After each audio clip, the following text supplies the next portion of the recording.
Hi, hello. My name is Ina, and today I am going to be telling you about different study hacks and how to make the most of your studies. My first tip, I would definitely suggest organization.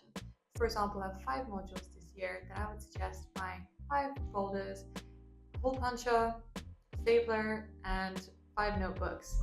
And then when you have a lesson, I would suggest to take 3 pages from the notebook and then write a lot of the notes in lesson in the class, and then take it home with you and then put the lesson in your folder and just keep putting all the lesson notes in each folder you have.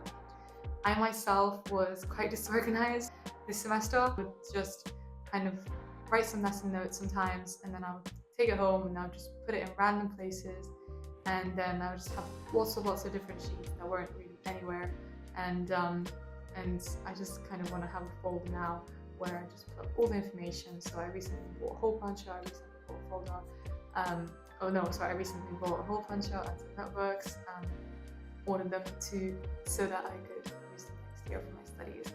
And apart from that, I would also suggest other information to your folder, which I will talk about in tip 3. My second piece of advice would be how to take lesson notes.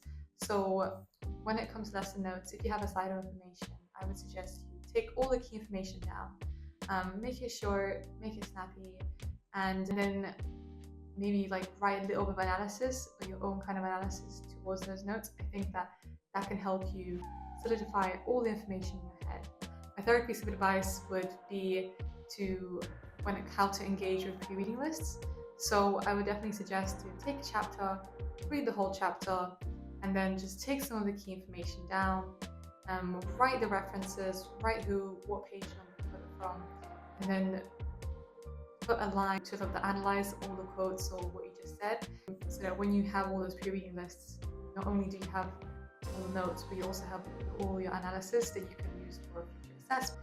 And all these pre-reading notes, I would definitely suggest to put in the folders that I mentioned in tip number 1, so that then you can divide your folder into 2 parts. The first part being all your lesson notes for that year, the second part being all the general independent notes that you've taken, say when you were engaging with the pre-reading, like when it comes to any kind of revision tips or any kind of exam tips for the well-being team when it comes to stress and how to manage the stress. The fourth tip that I have would be participation. Participate in class, and it can help you a lot when it comes to solidifying all the information in your head, because then by participating you can then think about it afterwards, or you can remember it in time when it comes to exam season. Thank you so much for watching this video, and I hope that you enjoyed it.